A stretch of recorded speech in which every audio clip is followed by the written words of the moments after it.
Asus has chosen this week's Computex 2016 event in Taiwan to unveil its new flagship phone.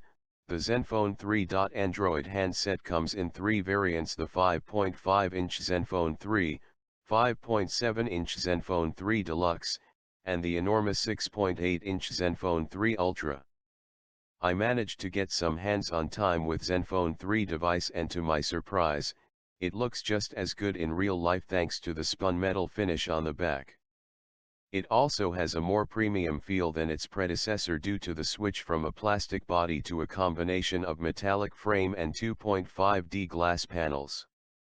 At this price point, with 3 GB of RAM and 32 GB of storage, there's little to complain about, but it'll take some real-life usage to see if the mid-range Snapdragon 625 will suit your needs. The high-end ZenFone 3 Deluxe isn't far off either. It has a metal unibody case that's subtly curved on the back for better ergonomics, and unlike most competing metallic phones, the Deluxe manages to cover up most of its antenna bands. The remaining bits are just on the body's chamfer. Still, I wouldn't mind having the ZenFone 3's body for the Deluxe, as I'm more mesmerized by its concentric circles on the back, which is more effective than the same effect applied to the Deluxe's chin and ear pillow on the front side. On a more positive note, the Deluxe's Super AMOLED screen is visibly more vibrant, though we've yet to find out how well it performs under daylight.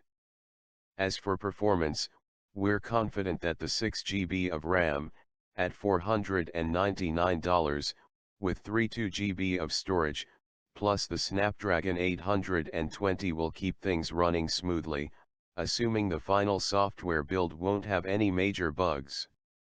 This leaves us with the 6.8-inch ZenFone 3 Ultra. Compared to its two smaller siblings, the Ultra has a less exciting design, featuring a flat metal unibody simply decorated with a chamfer, but at least it feels solid like the other two.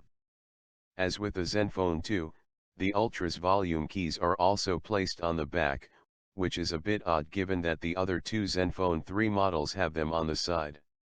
On a similar note, the Ultra's fingerprint reader is located on the front side instead of the back like on its siblings, which perhaps makes more sense given that you're less likely to be holding up the phone as often.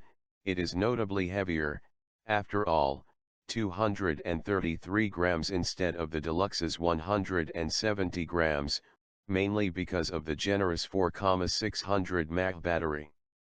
One thing I must praise is that those dual speakers at the bottom are super loud, which says a lot because even the single speaker on the lesser ZenFone 3 models is already pretty powerful. I just wish they were facing the front.